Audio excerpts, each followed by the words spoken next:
തന്നെ അമ്മമാരെ ഉൾപ്പെടെ സംഘടിപ്പിച്ചുകൊണ്ട് പിന്നെ ഉള്ള അതായത് വാർദ്ധക്യ കാലഘട്ടത്തിൽ അല്ലെങ്കിൽ ഒരു പിന്നെ എന്താണ് മെനോപോസ് ആയിട്ടുള്ള ആർത്തവ വിരാമം ത്തിലൂടെ കടന്നു പോകുന്ന സ്ത്രീകൾ അനുഭവിക്കുന്ന ഒരുപാട് മാനസികവും ശാരീരികവുമായ അവശതകളുണ്ട്.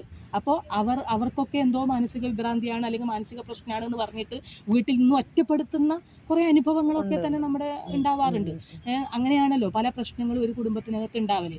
അപ്പോഴാണ് ഏറ്റവും അവസാനം അവരെ മറ്റേതെങ്കിലും വൃദ്ധസദനത്തിലോ അല്ലെങ്കിൽ അങ്ങനെയുള്ള ഏതെങ്കിലും ഒറ്റപ്പെട്ട ഒരു ജീവിതത്തിലേക്ക് അവരെ തള്ളിവിടുന്ന അല്ലെങ്കിൽ അവരെ കെയർ ചെയ്യാത്ത ഇതുണ്ട്. പക്ഷേ അവരെ കൃത്യമായി മനസ്സിലാക്കുന്നതിന് അവർ കടന്നു പോകുന്ന അല്ലെങ്കിൽ പിന്നെ പ്രശ്നം എന്താണ് എന്ന് തിരിച്ച് ആ കുടുംബാംഗങ്ങളെ ഉൾപ്പെടെ ഒരു ഫാമിലി കൗൺസിലിങ്ങിൻ്റെ ഭാഗമായി ഇരുത്തി അത് പറഞ്ഞു കൊടുക്കും. അതുപോലെ തന്നെ പോസ്റ്റ് പാർട്ടം ഡിപ്രഷൻ, പ്രസവാനന്തരമുള്ള ഡിപ്രഷൻ്റെ ഭാഗമായിട്ട് കുട്ടികൾ നമ്മൾ കാണുന്നില്ലേ, ചെറിയ പിന്നെ 5 ദിവസമോ 10 ദിവസമോ 1 മാസമോ പ്രായമായിട്ടുള്ള കുട്ടികളെ പിന്നെ കൊല്ലുന്ന പിന്നെ അപ്പോൾ അമ്മമാരെ നമ്മൾ പലപ്പോഴും കാണാറുണ്ട്. അപ്പോൾ പറയും മാനസിക പ്രശ്നത്തിൻ്റെ പേരിലാണ് കൊല്ലുന്നത്, അല്ലെങ്കിൽ കുട്ടീനെ വേണ്ടാഞ്ഞിട്ടാണ്, അല്ലെങ്കിൽ കുട്ടീനെ പിന്നെ എന്താണ് അതിൻ്റെ ഭാഗമായിട്ടാണ് കൊലപാതകം ചെയ്യുന്നതെന്നാണ്. പക്ഷേ അവർ കടന്നു പോകുന്നത് ഈ പോസ്റ്റ് പാർട്ടം ഡിപ്രഷൻ്റെ ഭാഗമായിട്ടുള്ള അവസ്ഥകളിലൂടെ ആയിരിക്കും.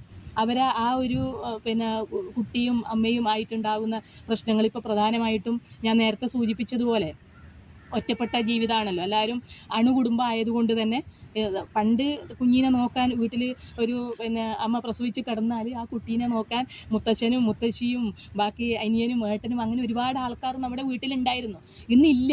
അമ്മക്ക് ഒരു മകളായിരിക്കും, ആ മകൾ നോക്കാൻ ഈ അമ്മ മറ്റു പല ജോലിയിലുമായിരിക്കും. അപ്പോൾ ഇവർ പൂർണ്ണമായിട്ടും വലിയൊരു ഡിപ്രഷൻ്റെ ഭാഗമായിട്ടാണ് പിന്നെ കടന്നു പോകുന്നത്.